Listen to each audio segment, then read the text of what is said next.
तुम्हारे mummy papa कहाँ हैं? वो बाजार गए, जल्दी चलो। चलो चलो चलो चलो चलो चलो। अरे राम, इसकी हालत तो बहुत खराब है। बेटा तुम उसका ध्यान रखना, मैं भी टैक्सी लेकर रहा हूँ। बेटा मैं अभी आया। दीदी क्या हो गया? दीदी इधर क्या हो गया? शंकरलाल तुरंत सरोज को पास की एक सरकारी डिस्पेंसरी में ले गया। सरोज की इतनी बिगड़ी हालत देखकर वहां के डॉक्टर को शक हुआ और पुलिस के झंझट से बचने के लिए उसने शंकरलाल से सरोज को किसी बड़े अस्पताल में ले जाने को कहा।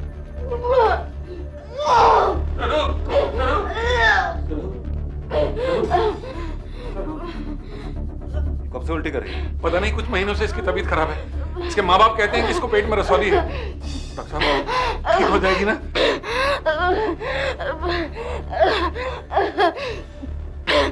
Nurse, oxygen fast.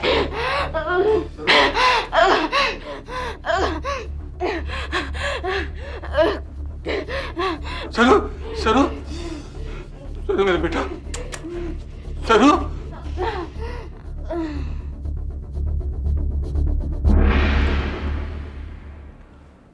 माफ कीजिए, आपने बहुत देर कर दी। She is dead.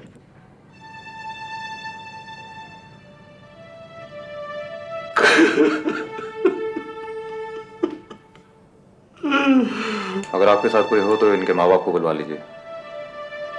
जब तक पुलिस नहीं आती बॉडी को मॉर्चरी में रखना पड़ेगा। पुलिस? पुलिस किस लिए? इतनी छोटी बच्ची की अचानक मौत, दूसरा ये प्रेग्नेंट थी, आई मीन गर्भवती। पुलिस को तो इन्फॉर्म करना ही होगा। वार्ड बॉय, बॉडी को मॉर्चरी में रखा हो।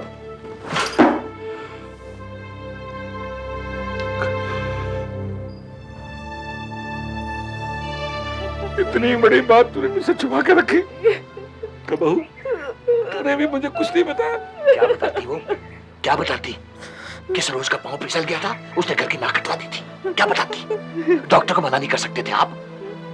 ये पुलिस का चक्कर उठा दिया। मुंह तो देखिए ऐसा है, पोस्टमार्टम की रिपोर्ट तो कल मिलेगी, तब तक हम कुछ नहीं कह सकते। हाँ, अगर आपको सरोज की मौत के पीछे किसी को पर शक शुबा है तो आप हमें बता दीजिए। इंस्पेक्टर साहब, हमारी किसी से दुश्मनी हो तो शक शुबा भी करें। हमें तो यही बताया गया था कि बच्ची के पेट में रसौली है। हमारी किस्मत खराब थी जो उसकी। आप तो बस बच्ची की लाश हमें दिलवा दीजिए, हमें कोई कानूनी कार्रवाई नहीं करनी। ठीक है।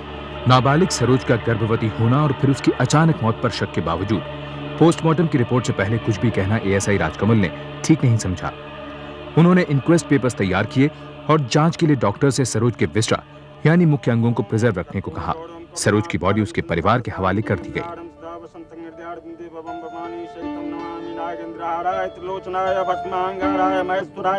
नित्याय सिद्धाय दिव्यंबराय ओम नमः शिवाय, ओम नमः शिवाय, ओम महाकाल रूपेण नमः शिवाय, ओम रुद्राय, ओम शांति रूपेण नमः शिवाय, ओम दीर्घाय, ओम दुर्गावतारम, ओम पति नमः शिवाय, ओम गौरीपति नित्याय सिद्धाय दिव्यंबराय ओम नमः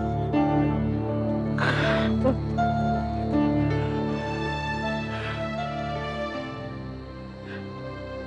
अगर इस घर में किसी को से प्यार मिला है सरोज को तो सिर्फ आपसे, इसलिए आप ही, इसलिए आप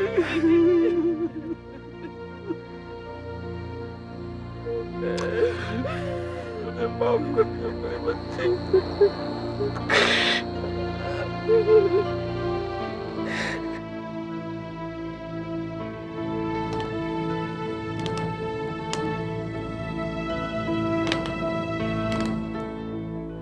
शमशान में सबके सामने नौटंकी करने की क्या जरूरत थी? अगर किसी को मेरे में शक हो जाता तो चाह रहा था कि वही तेरे रोने धोने से सरोज की जिंदगी वापस आ जाएगी क्या? हाँ, तुम्हारे सर से तो बना टली, पाप तो मेरे सर चढ़ेगा ना। एक बेटी और है मेरी, कल को तुम उसके साथ में कुकर्म करोगे मुझे उसे मारने को कहोगे तो एक बेटी और है मेरी, कल को तुम उसके साथ में कर्म करोगे।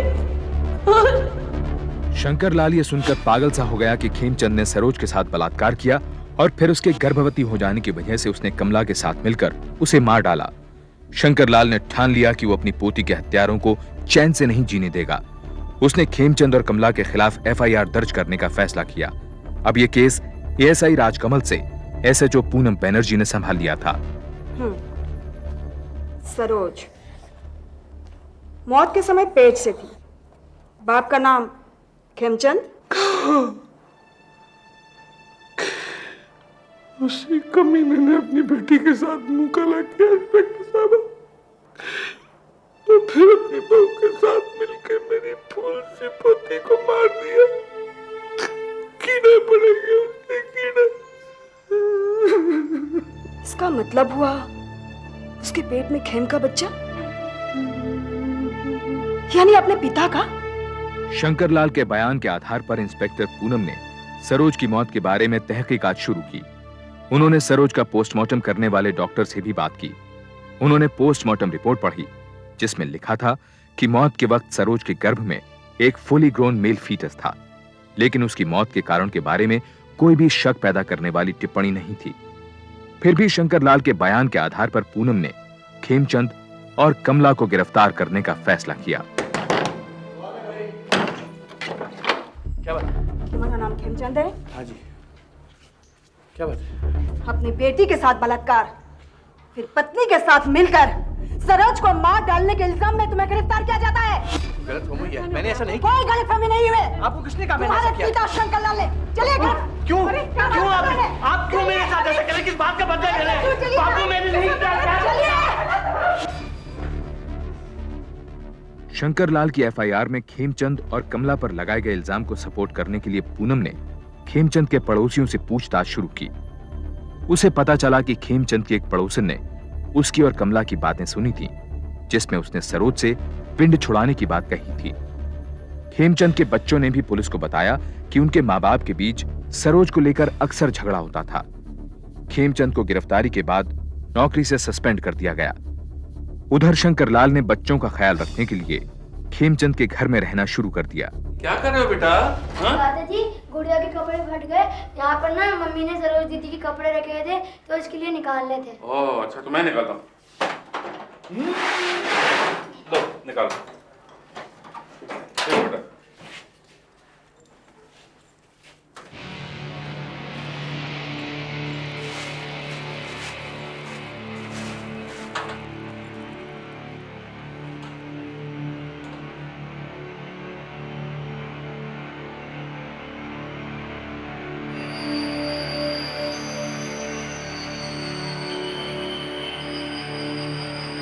शंकर को लगा कि पुड़िया में मिली दवाई शायद वही जहर है जिससे सरोज की मौत हुई। उसने तुरंत इंस्पेक्टर पूनम को फोन करके घर बुलाया। पूनम ने वो पुड़िया सील कर रासायनिक परीक्षण के लिए CFSL यानी सेंट्रल फॉरेंसिक साइंस लेबोरेटरीज भेज दी। तुम कैसी माँ हो? हाँ? कैसी माँ हो? अपनी मासूम बच्ची को मौत के मुंह में ढकेलते हुए तुम्हारे हाथ नहीं कांपे?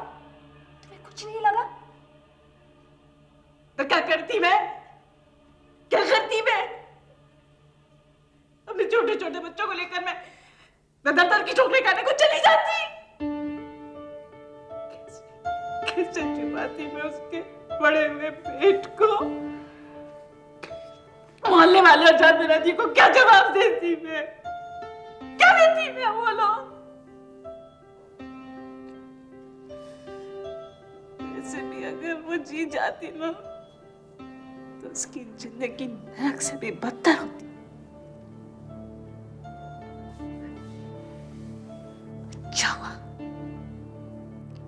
अच्छा हुआ वो मर गई।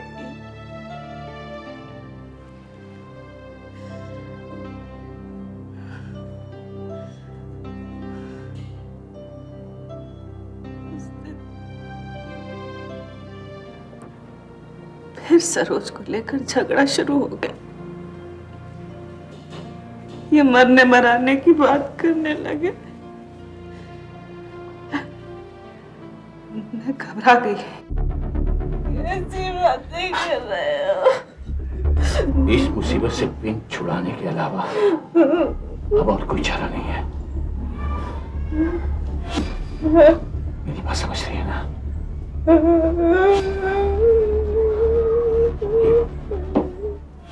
ये लैब से 3 गोलियां लाया था मैं। ये दूध में मिला के पिलाती हूँ। किसी को कान खबर नहीं मिलेगी। अरे ले लेना।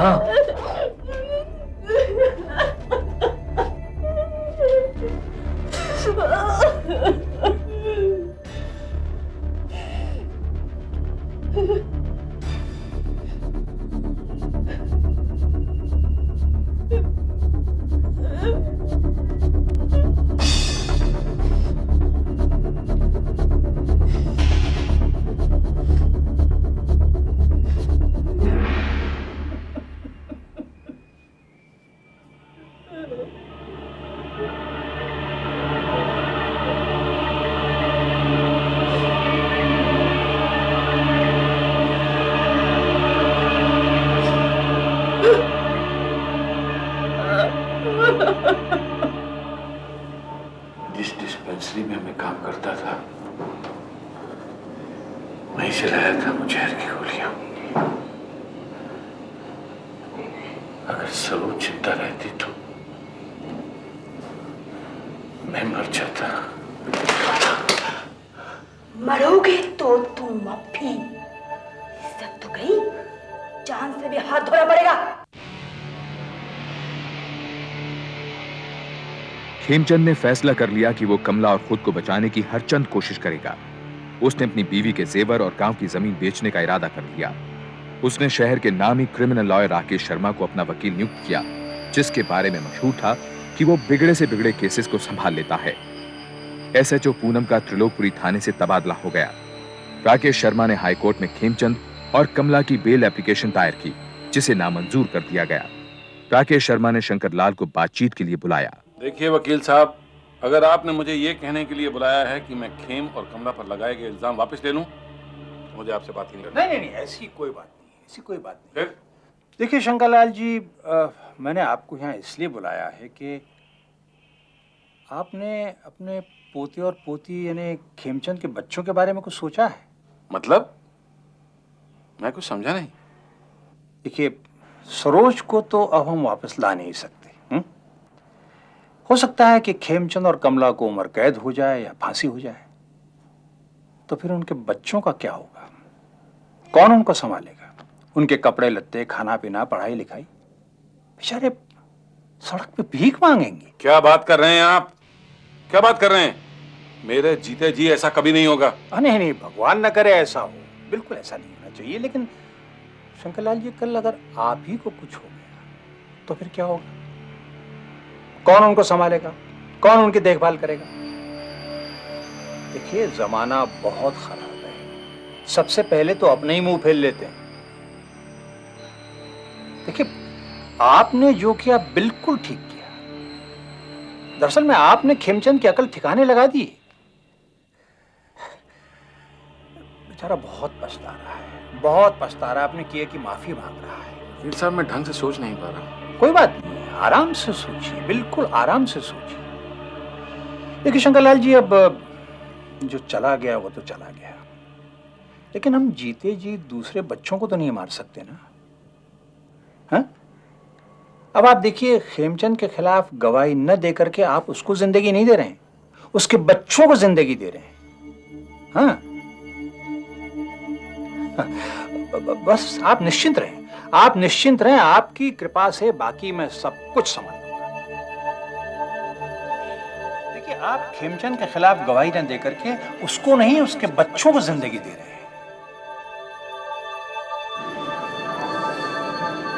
गुड़िया, बेटा तुम लोग खेलने नहीं गए? बाबा, हम तो बहुत दिनों से खेलने नहीं जा रहे। क्यों बेटा? वो हमें खिलाते नहीं है। और हमें कहते हैं कि हमारे मम्मी पापा को पुलिस ले गई है और उन्होंने सरोज दीदी को मारा है। लेकिन बाबा, सरोज दीदी तो बुखार से मरी थी ना।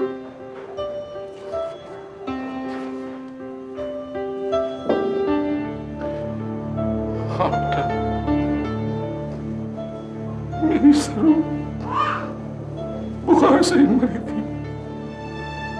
शंकरलाल, आपने अपनी एफआईआर में कहा था कि आपका बेटा खेमचंद आपकी पोती सरोज के साथ जबरदस्ती किया करता था, और जब सरोज के बच्चा ठहर गया तो आपके बेटे खेमचंद और उसकी पत्नी कमला ने मिलकर उसे जहर दे दिया। आपने यही आरोप लगाया था ना? आपने पुलिस में यही बयान दिया था ना? ये गलत है जज साहब, मैंने ऐसा कोई बयान नहीं दिया। राकेश शर्मा ने इस बात का ख्याल रखा कि कोई भी गवाह पुलिस को दिए बयान की अदालत में पुष्टि ना करे। डरा धमका पैसे खिला उसने सभी गवाहों को खेमचंद के खिलाफ गवाही न देने के लिए राजी कर लिया। सरोज की मौत की वजह जानने के लिए सरकारी वकील ने डॉक्टर थॉमस को विटनेस स्टैंड में बुलाया। योर ऑनर, जब सरोज को हॉस्पिटल लाया गया तो उसकी कंडीशन बहुत ही क्रिटिकल थी। थोड़ी देर में उसने दम तोड़ दिया था। मौत के वक्त सरोज गर्भवती थी। पोस्टमार्टम के बाद पता चला कि उसके पेट में फुल्ली ग्रोन मेल फिटस था।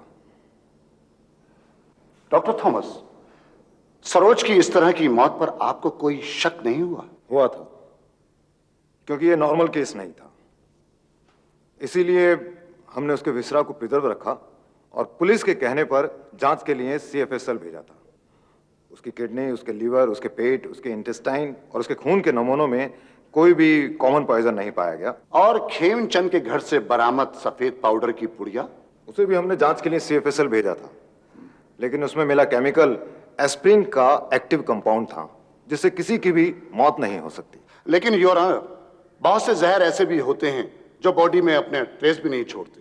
ये अदालत आपकी नहीं, डॉक्टर की राय पर चलेगी।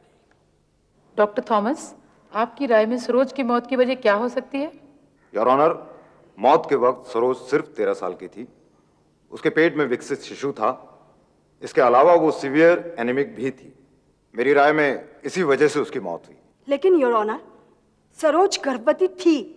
सवाल यह है कि वो गर्भवती हुई कैसे? योर ऑनर, ये सवाल इस केस के दायरे के बिल्कुल बाहर है। मुझे उम्मीद है कि इंस्पेक्टर पूनम फालतू के सवालों से अदालत का वक्त जाया नहीं करेंगी। योर ऑनर, प्रोसिक्यूशन खेमचंद और कमला के खिलाफ कुछ भी इल्जाम साबित करने में असमर्थ रहा है। लिहाजा मेरी कोर्ट से दरखास्त यह है कि इन दोनों को बरी कर दिया जाए। ये अदालत मानती है कि प्रोसिक्यूशन चूंकि प्रोसिक्यूशन खेमचंद और कमला के खिलाफ कोई भी इल्जाम साबित नहीं कर पाया और डॉक्टर थॉमस के मुताबिक सरोज की मौत जहर से नहीं बल्कि उसके कम उम्र में गर्भवती होने के कारण हुई थी, जज ने खेमचंद और कमला पर लगाए सब इल्जाम खारिज कर उन्हें रिहा कर दिया।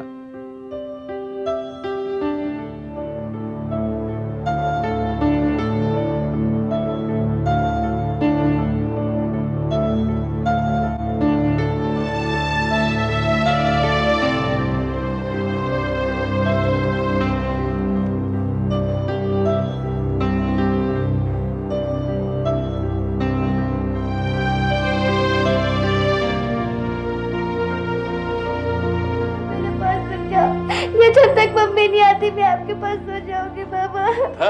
पगली, इतनी बड़ी हो गई है मेरी बेटी और फिर भी डरती है, हैं? आज ही की तो बात है, कल तेरी मम्मी आ जाएगी। और फिर भी अगर डर लगे तो अपने पापा के पास सो जाना है।